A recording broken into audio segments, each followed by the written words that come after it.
Hello, and welcome back to another episode of Unscripted and Unchoreographed. I'm your host, Neve, and today I am very excited to bring you back into the series with a wonderful artist, Anna, who is going to tell us all about her practice as a creative producer. Woohoo! Hi, Anna. So, we'll get straight into it if that's okay with you, Anna. How did you start in the arts? So it started when I was around a teenager. So I always loved theater and going to theater, but it was never something that I think I thought of as a career. I wasn't a performer, and I felt like it was very much framed when I was young as you're a performer, or sometimes they had this ambiguous box to put you in that was crew. And I felt like there was nothing kind of that was speaking to where I was coming at theater, where I felt creative and I wanted to be collaborative. So I was happy to be an audience member. And for a while, I was just seeing theater. And then I thought, I'll pursue business because that's naturally what a teenager does. I thought, oh, yeah, that feels like a sound choice to make. And so that's kind of when people asked when I was a kid what you want to do. I was like, oh, I'll go into business. And I didn't really know what I was saying or what I meant. But then some kind of wise people in my life started putting together the idea of a producer and what that was. And so that was the first time that I really started thinking about pursuing theater and having it as a career, and it started to really take shape for me.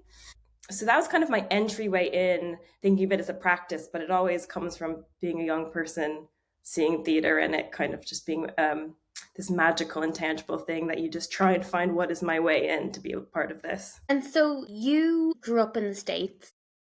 And so did you do your business degree in the States? So I ended up, all of that discovery happened as a teenager. And I luckily was able to do my theater degree. I figured that out before. So yeah, that was around like 14, 15 that I started kind of figuring out that there were ways to be in the arts and not be a performer. And then I ended up doing a theater degree in undergrad in the States. And then I did the majority of that during COVID. So I did a little bit more training after I finished that. But once I finished the kind of like a 3-month intensive training after I graduated from my undergrad, I moved to Dublin. So my like professional career has essentially all been in Ireland.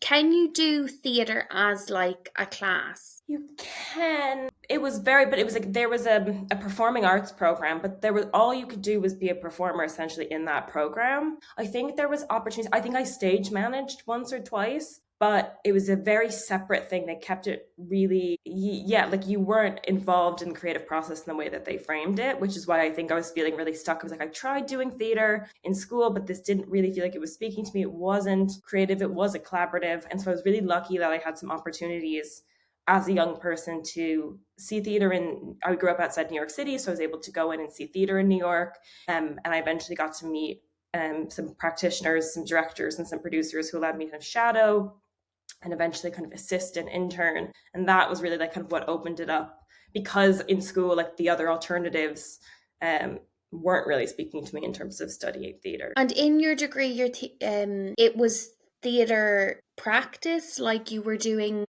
mostly producing or performing, or was it kind of like a mismatch of everything? Like, what was it kind of like?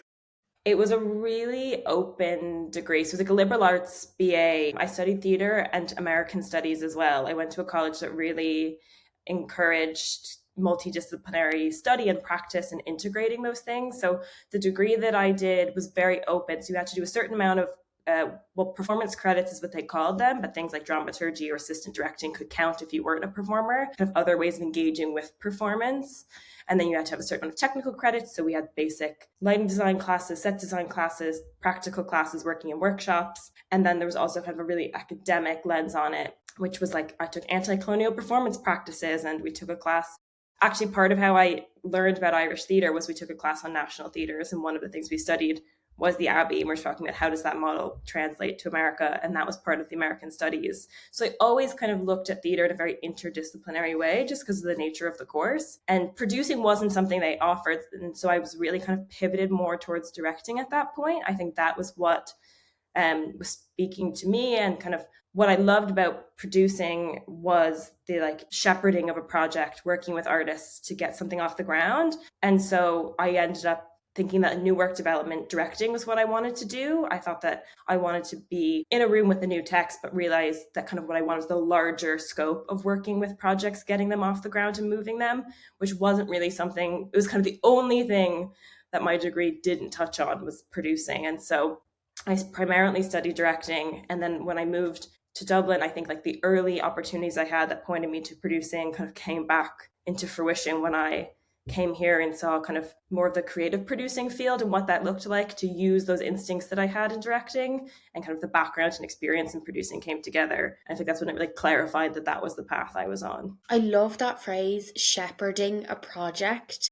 And I actually think that is such a good analogy or metaphor or whatever for a creative producer. That's so cool as well. In university, you were learning about the Abbey, and like, that is so cool.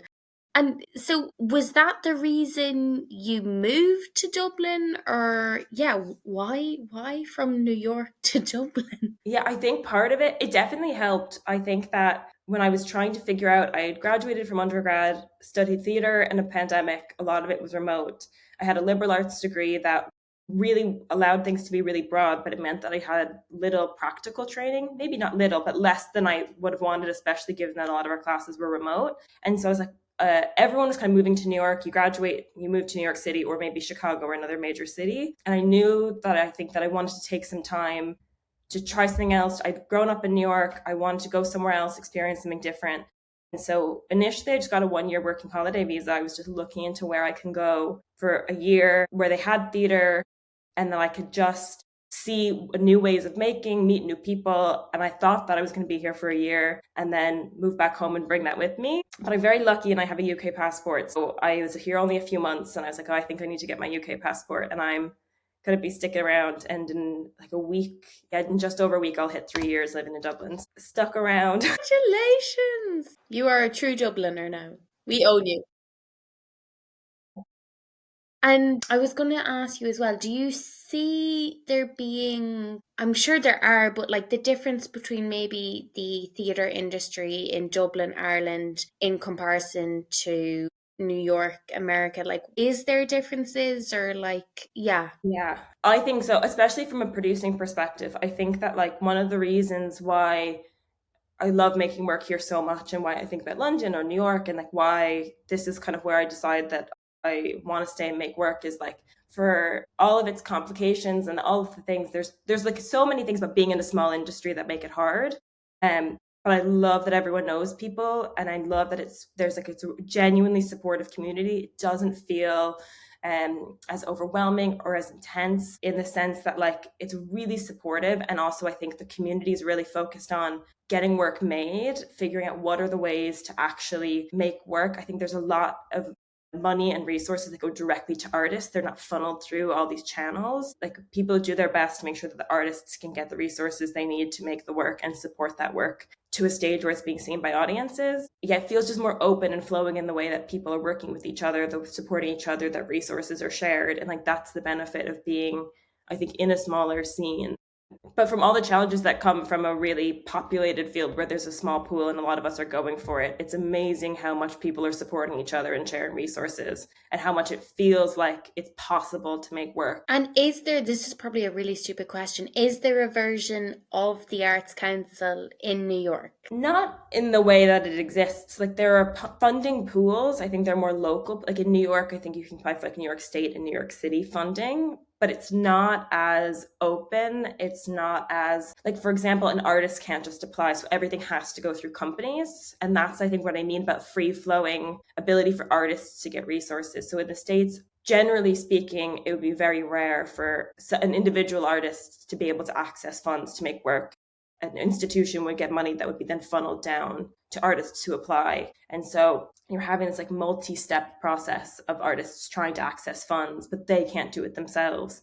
And that's why I think like the way artists are able to make work here and be in touch with their practice, because they're not having as many barriers in between the funding and structures and the way they're making work, I think makes it like less unfiltered and more exploratory, and I think more true to the community and what people are feeling in the artistic scene, because it's not responding to institutions who have this money, who might have it from a public pool, and then are now trying to figure out how do I disperse this amongst all these people. It's like all filtered one way or another. So if you're in the nonprofit sector, for the most part, if you're making work in that way, it's going to be theater companies that are applying for funds or fundraising. In the States also, there's a lot more emphasis on private donation and philanthropy, and that's kind of different here. I think there's less of a scene here, and there's some in the States like tax reasons why people do it, and there are some more charitable giving reasons that are more out of personal philanthropy. But these institutions are the ones kind of holding all this money from different pots and dispersing it out. And then the other alternative is commercial theater, where it'd be a similar thing of just individual producers or production companies collecting money from different places from individuals and then distributing that to artists. But the difference there is, which we don't really have a lot of here, is then there's an expectation of return on investment there. And that really shifts how artists are thinking about their work. And for some projects, it really suits it, and that's a good way, because you can get a lot more money and you can have more flexibility in some ways because you're being funded by private individuals, but there's also different expectations of what the return is on that work. Producing is always a funny one, because I feel like anyone you ask, you get a different definition of what a producer is. And I think maybe creative producing has come about as a term, as a way to clarify for people the way their practice is, because it's such a broad umbrella term, because producing can be fundraising investment money for commercial productions, and it can be working on really small projects where you were in the room and you were helping artists, like we're saying, shepherding a project. So I think the spectrum is so broad of what you can be doing within producing. Like, I think that is why I feel like creative producing has come about as a way for people to kind of clarify their practice quickly to people. And so part of it for me is putting that term in there, is just clarifying also for the artists that I work with, like that I have opinions, and I want to be in the room, and I want to be knowing the work at all stages. I want to be, because what I think of as a producer, the blanket term, if you want to even take the creative producing out, generally speaking, I think of myself as a conduit between artists and audiences. I'm thinking about who are these audiences, who might want to see this work, and how do I help artists make that work as strong as possible? And then how do you balance that relationship between who is coming to see theater and how do you give them the best experience?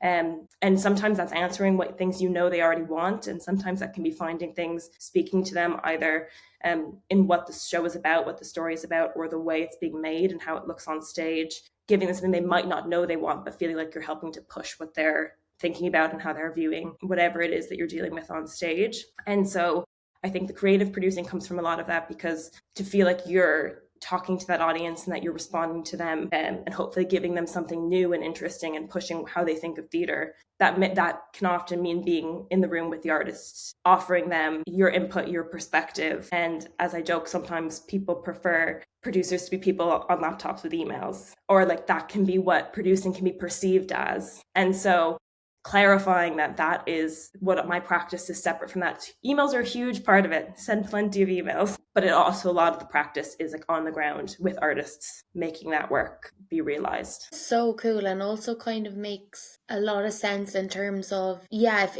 it sounds bad when you say it, or quite commercial, but in order to get bums on seats or get the show to sell, I feel like, which I think some people imagine a producer to do maybe, I think there's more to it. Like, a producer kind of needs to know what the show is about, and kind of, I don't know, it is an arts practice as well. Completely. And I think that like it being seen like that is definitely a newer realization, and I think a new way of making. And also I think it's something that's constantly being negotiated and figuring out.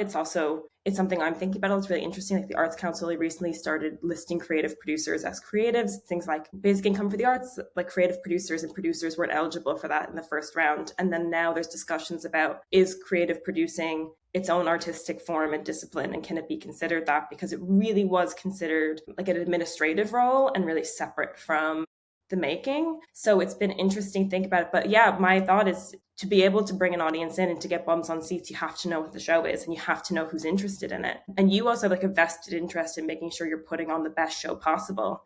So like pulling on kind of, I think that's where the interdisciplinary degree that I did in background, because I feel like it allows me to kind of catch all different elements and figure out how are we all tying those together. And so I think that training that I had was super helpful coming into producing, because you are responsible for all of the different elements of a show and making sure they're tying together. and then making sure they're speaking to people, and who are those people, and your job is kind of to go out and find them. And how did you, or when maybe, did you kind of, because when I first met you, you were a director. When did that kind of switch for you? I know you said before it was probably always in the back of your mind, but when were you kind of like, and you're also training in the Lear with your master's or MFA, creative producing. So I suppose when did you decide to kind of take the leap? And if you wouldn't mind, what is it like to do an MFA in creative producing? Yeah, it's funny because producing is where I started, like the very first thing when I was thinking about theater. And then being in New York, the way theater was being made, as we were talking about, felt really creative producing wasn't an option. It was very much about collecting funds and distributing them about artists, and felt very separate for the making process. And so, and again, I think in New York, the scene is changing as well. Like that was over 10 years ago now. And so I think that I found new work directing through producing, and that felt like it was actually speaking to what I wanted to do. And so that's kind of when I was going more down the directing path. And I would say I'm a director producer, but the thing I was really thinking about was making new work as a director. And I think Dublin was a huge part of it, seeing the creative producing practices here of other people and seeing how work was made here. I started realizing that the things I liked in new work directing was actually more reflected in a creative producing practice. And so it took me a little bit of time to get the vocabulary to kind of translate what I was looking for as a director, what I thought I wanted in that practice was actually better reflected in a different way of making. So I'd say that was maybe in the last year or so. Well, probably I applied for the Lear around a year ago this time. So maybe just before that is when I started realizing that there was this practice that I didn't really know fully existed. Like I said, you said it's a new practice and it wasn't really something that was talked about, and realizing that I could identify as a producer and keep those skill sets that I had, but I could bring in the new work element of my practice of thinking about how are you working with artists, and you can combine those things. But yeah, probably only just over a year ago that I codified that as a tangible path forward. And then I applied to the Lear, and it's a really broad ranging course in that way. Like some of it is really practical, and then there are more room for creative producing and to explore how we're working with artists and what we want to do as makers. And so those two things are balanced. So yeah, that started in September. We're a good while in now. And it's such a wide ranging course. And so some of it is really practical and tangible. It's things like Arts Council applications. It's thinking about marketing plans. It's thinking about talking to venues, whether those are international or in Ireland, and what touring could look like. How are you expanding the life of your work that you're making? So some of it can be days where we're just sitting there and we're talking about contracts, and it can be exactly what people think producing is. And then there are other days where we're talking about how are you building a team and working with artists to create projects from scratch. How are you adapting new works? How are you then finding those artists, finding those projects that you're interested in, making them happen? And that's more the creative element of it. And the course is very varied. I come at it from a creative producing perspective, but it is kind of a general producing course in the way that it speaks to all different ways of making. And the people in our course, they're all so fabulous and all have different kind of ways into producing and interest coming out of it. So creative producing is one way in for me, but it's kind of a course that allows people for all different, whether it's commercial theater, with people who are interested in theater for young audiences, people who are more interested in going kind of down the artistic directing route and working with a company. It's kind of structured so that no matter what way in you have, it gives you the hard skills that you need, and then also helps you kind of navigate more specifically what it is that you're interested in your own practice. Is there a particular genre element of theatre that you're really, really interested in right now, or maybe you've been introduced through the course and you're like, wow, that's really sparking kind of passion? Or what's interesting is I feel like the course helped me give me vocabulary to find threads in work that I've made before, in the way that I'm thinking about the projects I'm working on, the artists I'm working with. And I was thinking about it recently because the last show that I produced, which was I Want to Speak to Your Manager, How I Was Radicalised and Became Karen, by Holly Hughes, who was on this podcast before. And that show is a ruckus comedy. It is so funny. And it's a satire on the Karen stereotype, but ultimately is reclaiming it and reframing it, and using Karen in an activist space, thinking about little acts of friction and annoyance and how we can actually use that to make change. And then thinking about the show that I'm working on next, which I'm really excited about, with Hidden and Forbidden Theatre and Siún O'Kane, called Body Count, which will be in Seen and Heard this year, which is a verbatim physical theatre piece that's dealing with the idea of the term body count. So Siún did dozens of interviews with people around the question, what is your body count? And she's used and compiled that audio to make a script that she's then responding to physically. And it's really exciting. And so they sound like two totally different projects, tonally, structurally. But at the end of the day, those are both shows that are what I would deem as a socially engaged work. They're work that is responding to issues of the moment and saying, how can I speak to those? How can I reframe those? But they've done it in completely different ways. And I think that in kind of doing a master's and giving yourself the time to carve out to think, what is my practice and what am I doing? I've realized that that's the thread between the work, and it can show up in really different ways. I've never worked in dance and movement before. This show will be a first for me.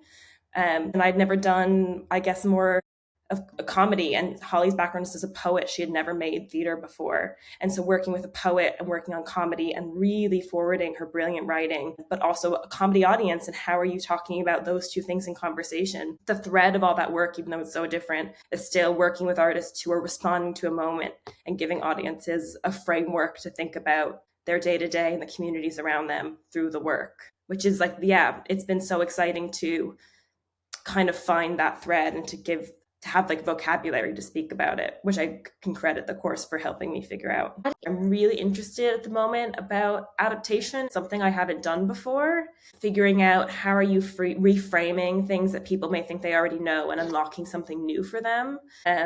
So that's something that is kind of beyond what I've done before, and I think would be a really interesting challenge. And I think as a producer, figuring out what those texts are and working with artists to unlock them, and figuring out how you also balance audience expectations when they may already know the original material, and how do you really, like, you have to be, it's kind of a bold choice. I think people often think adaptation can be a safe choice because you're relying on material that's known. But I think actually when you have an audience who comes in knowing the material and has expectations, if your goal is to crack it open for them and to show them something new, that's a really big risk that you're taking. So that's something I would definitely love to do, and I'll keep my eye out for. But yeah, I think like that's an element of what the practice of creative producing is for me. Is it can be something where you read material and you have an idea, and that could be then finding artists to respond to that material with you.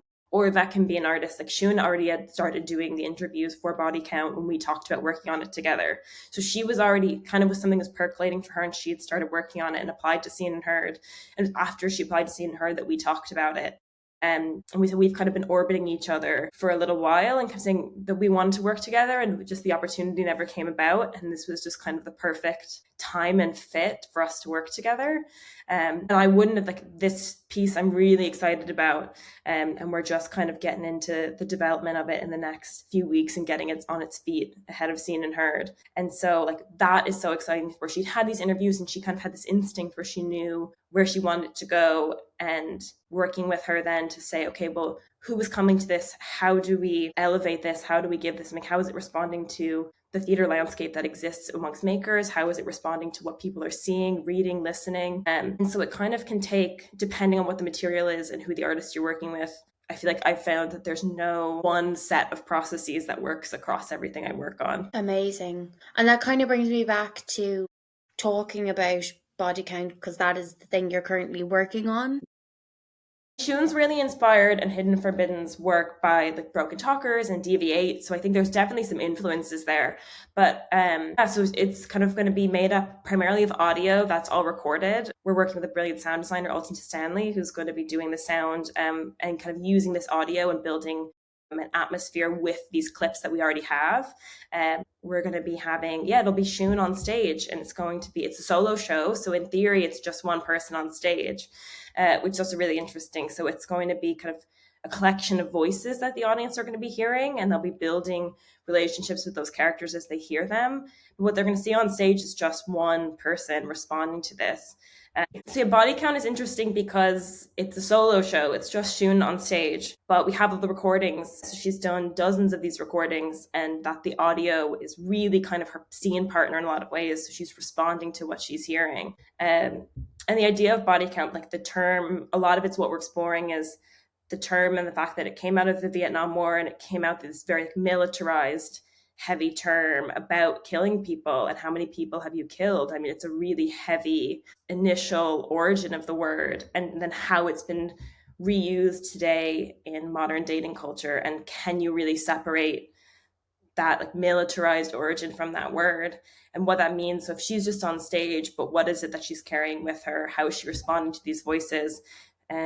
And really, I think it'll feel like it isn't just one person on stage in the way that it's responding to everything else. Wow, I did not know that history of the word. That is fascinating. Yeah, it really complicates it once you put it in that perspective. Yeah, and as you say, like when you kind of hear that history of the word, if you'll say, like you can't really detach it. That's Yeah, it's interesting because like when we've done these interviews and listening to them, there's such a variety in tone. Like there are people who really feel the weight of the origin of the word, whether they know it or not. Some people, it's interesting, they can tell that there's a weight to it or import to the word, but can't quite put their finger on it. And there are some people who did know exactly the origin of the word. And there were people who spoke to it without knowing that they were speaking to it. They were speaking that it feels militarized. It feels, I think someone was describing that they feel like a sniper when they use that word, and not realizing that does have a kind of direct connection to the origin of the word. And then there are people who have, it's fun. It's something they talk about with their friends. It's something they can laugh about. They have stories about people that they've been with. And it feels like, it feels like this communal kind of fun thing to talk about the people you've been with, memories you have of those people. And so the tone is really varied. And that was really interesting to see in Siún doing these interviews. And that's the fun now challenge we have of how do we hold all of those things in this piece. That is so cool. And when and where and what time and where can we buy tickets? So Body Count is going to be in the Seen and Heard Festival this February, the 19th and 20th of February. We're going to be in the Smock Alley main space at 6:30, when tickets are going to be on Smock Alley's website.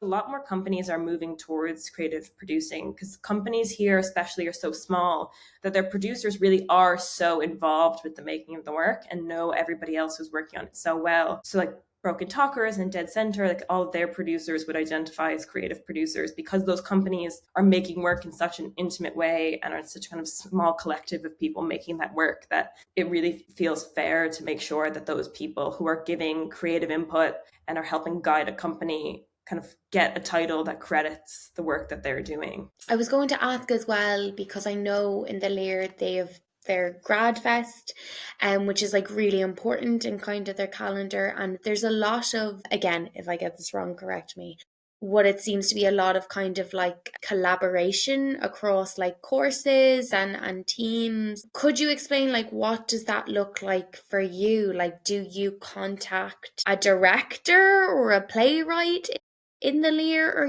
like what way does, and if anyone doesn't know what Grad Fest is, maybe you could explain? Yeah, it's fun because as producers, as we were saying, we're the second course, so it's still something that the Lear as an entity for so long was the producer. And so it's been exciting because I think we're getting to have the experience and getting say in what we think we can offer as well. And it's really guided by us in that way. And we're quite an ambitious bunch, so it's been exciting. And so GradFest is the culmination of essentially all of the Lear students, their work, whether that's the 3-year acting students or the technical theatre students, and also all of the MFAs as well. So the process is that the directors, there's 4 directors, they'll read scripts and they'll kind of work in collaboration with the other MFAs, but it is their responsibility to read scripts and to pitch scripts to the Lear that they think would suit. And so GradFest is interesting because unlike other Lear productions that are trying to incorporate the entire graduating acting class, these can be smaller shows because we're split across 4 directors. And there are shows that all are trying to speak to their practice or their point of view or how they're looking to enter into the industry. If there's certain skill sets they either want to highlight or they want to challenge, and that's kind of their opportunity. And so there's 8 producers, so 2 of us are working with one of each of the directors. And so it starts out as just pitching scripts, and eventually how it will work is we'll get MFA designers, set, lighting, and costume attached to the shows. And then we'll cast it from the graduating acting pool, and they will all be made possible and realized by the technical theatre students. So it's a real big collaboration of all of the students at the Lear, predominantly the graduating students amongst the MFAs and the BAs. But it's a really exciting time in the Lear when it's happening, and I'm really looking forward to it because it's really highlighting the student voice and the student interest. It's these directors are kind of guiding it, but they're working really collaboratively. We're working across disciplines, and we're all kind of sharing what we've learned in our year or 3 years of work in the Lear and responding to each other to make that work. So yeah, a few months out still. We don't even have it finalized yet. We don't know what shows we'll be doing or when, but it'll be this summer, and I'm really looking forward to it. When exactly is it? I know you probably don't know, but like, can the public go? Absolutely. It'll be at the end of June or early July, depending. They're kind of split over 2 weeks, depending on what show you're in. But they'll all be in the Lear, and they'll all be open for the public. And I think that's a really exciting opportunity to see. It's like corny to say, like, the face of the Irish, like the next generation. Like, these actors are so brilliant, and like they will be going out into the industry after this. And so it's really exciting to see these designers, to see these directors, to see these actors really pushing themselves in their last project in the Lear before they go into the industry. What advice would you give to someone curious about this role or maybe interested in getting into this role? Yeah, I think that the MFA is great, and it's something I'm really lucky to be doing, but it's definitely not the only way. I remember when I first started really figuring out that creative producing is what I wanted to do, and chatting with people and saying, well, I don't have any formal experience, I think I'm going to apply. People are like, yeah, the course is great and you should, but no one knows what they're doing. We all are figuring out as we go, and you're working project by project, learning new things each time. And so I think that, like, what I would say for anyone who might think that producing or creative producing is a path to go down, it's seeing as much work as you can and figuring out like what works and what doesn't. Try and figure out, look around who is in the audience, who is coming, who's not coming. Like, really start to figure out who you would want to make work with and who you'd want to make work for. And then once you start identifying it, talking to those people, figuring out who's not coming to the theater that you may know, and talking to them about what they are missing or what is the pushback to coming. And to those artists that you're finding are speaking to you or speaking to audiences you're interested in, ask them about their process. And like, that's what's great about Dublin, is like, you can go to a show in Smoky, you can go to a show in a project, and people are going to come out for a drink after, they're going to come and hang out. Like, you have the opportunity here that I don't think is as accessible other places, to talk to artists. And so I think seeing as much work and talking to artists, and just start like thinking a little bit more and engage a little bit more with just who's around you and what are you seeing, what's being made, what's not being made. Like, those little questions, I think, will really quickly allow you to think about what you can offer and how you can start filling the different spaces in the system at the moment, and like the theater ecosystem. Yeah, what advice would you give to your younger self?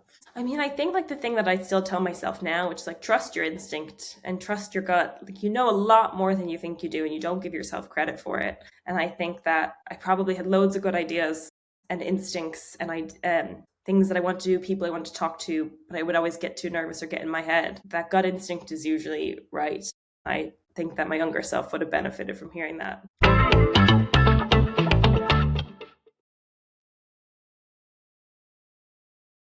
What do you see in Ireland in the industry currently right now that you'd like to maybe improve or change in the future, or you think maybe needs more attention? Because I feel like you're a very intelligent person, but also I think you're very good at being like practical and pragmatic in terms of like, you know, this is the way we should try or go. Yeah, I wonder if you've noticed anything that maybe other artists or people in this industry might not have missed, but maybe just kind of like that. Maybe it's just they're not being shepherded in a... Yeah, well, my first instinct as an answer is not something that has gone undiscussed, but I think a huge thing is space and spaces to make work. And I think that like both physically to rehearse work, to make work, places that are affordable, accessible, and then places to present work is like a huge barrier right now, I think, for younger artists to get their work out there and to build these communities. Because right now, there's only a few spaces, especially in Dublin, that you can put up work relatively easily, and you're not on these large scales. And we're not talking about the Bord Gáis and the Gaiety and the Olympia, but places that are kind of taking early career artists and making work. There's only a few places that are doing that. And all of us are trying to make work in the same places. And they're fab, and they've done so much work to accommodate artists. But the more places we can have, the better it is for everybody, for audiences and for artists. And so I think that there's really positive changes that are happening. I think those institutions are stepping up that do exist and know the responsibility that they have. But we have a lot of these conversations I'm having with other producers is like, how are we building audiences when we have limited access to space? And how are we connecting with people? How are we bringing new people in if it's the same 2-3 buildings that we're trying to use to engage people? And so I think part of that is people are being really inventive and are moving towards non-traditional spaces and figuring out how you do that. But I think in terms of institutional support and what producers can be doing is really relying on venues and rehearsal spaces and talking to those institutions about what we can do to make work accessible for more artists. And then inherently, if you're having new artists come in, making new work, they're going to bring new audiences with them. And hopefully that kind of has a positive snowball effect. But I think that that's one of the things now that the industry would really benefit from.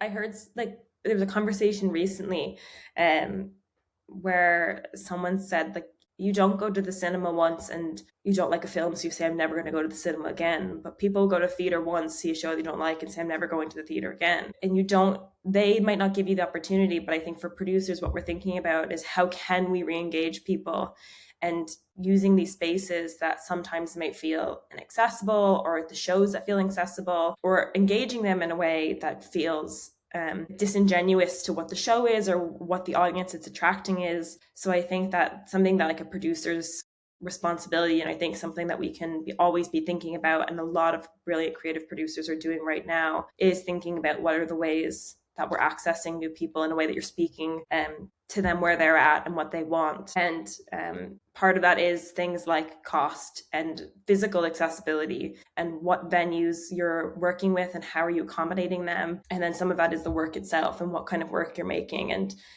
how are you speaking to their life, the things that are kind of that they're questioning, the things that they're worried about, the things they're excited about. How is your work speaking to that? And it's this large ecosystem that all of these different things that we've talked about, between funding and venues and the way artists make and the practices that they use, things like marketing, how all of those things are kind of, they all culminate in a production. And sometimes people, when audiences come in, they're thinking about just what they see on stage, but all of those things had to come before, both to make that work happen on the stage and to get those people into that space. And so it's those things that people might not see or think about that are what producers are concerned with. And I think a lot of those things are tied to institutions, both kind of government institutions and different bodies, venues, funders, all of those things. And so like those are the things I think we're all thinking about, having questions about, interrogating. And there's no easy fix, no one solution, but they're things that I think ultimately will have a large benefit to artists and to audiences if we keep just chipping away at figuring out these problems. So for our final question, Anna, we asked this to everyone, and we were kind of, if you had a magic wand and could get the government or the powers that be to change the arts industry or focus on something in Ireland, what would it be? I know you mentioned space before. Is there anything else? I think that if I could do anything, if today I had one wish, one wave of a wand, I'd really be looking at support for early career artists. I think it's such a huge gap when you leave training, even those who come from training or who may be entering the industry without it. It feels like this like huge cavern where you've spent all of this effort putting into your practice, and then you're left at the edge of this big cliff. And there are places like Siún that are so great for taking in work where artists are just putting out work for the first time. But kind of all the things we talked about, space, funding, collaborators, it can be so difficult to find that community, find those resources. And I think that if there was systems, they're not perfect, but I know in the States, there's a lot more early career artist support systems, new work development opportunities. And I think more and more residencies are coming about and supports for early career artists. But I think the more resources we can give, because like we said, the resources are limited and there's a million people fighting for them. If there was infrastructures in place for these young artists to have really interesting things to say and ways of saying them, and more kind of structural support we could provide for them, I think would do all of us a world of good. Is there a favorite theatre or space you have in Dublin? Like one that you as a creative producer be like, I love this space. I just love it. So I'm very biased. I work in Smock Alley. I've been working there quite literally as long as I've lived in this country. I was less than 24 hours off the plane. I started working there.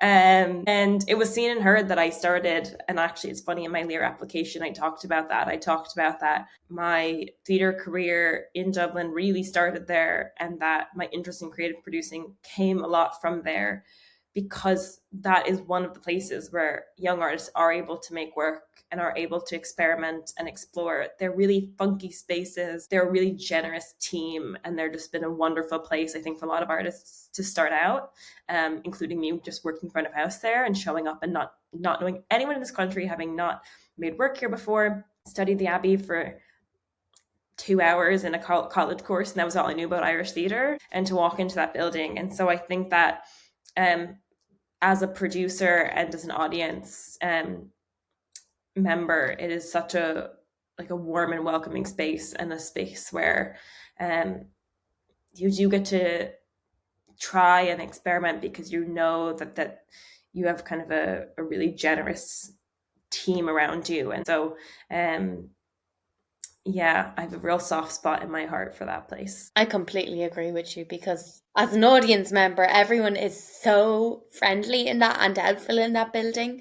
And they're all creatives and artists, which I actually think really helps. I don't know, you can kind of feel the creative juices flowing in that building. And there's also so much history in that building. Like, I think it's Ireland's oldest theatre? Yeah, 1662. Oldest, newest theatre. It opened as it is in 2012, but the building's been there more or less since 1662. So I've never seen a ghost in there. That's not to say they're not there. Yeah, there definitely has to be one, or I don't know, somebody has to do like a ghost play in there, something. But yeah, thank you so much, Anna, for coming on and sharing your wonderful wisdom and passion. And I am very happy and feel secure for you to shape Ireland's theatre and arts industry.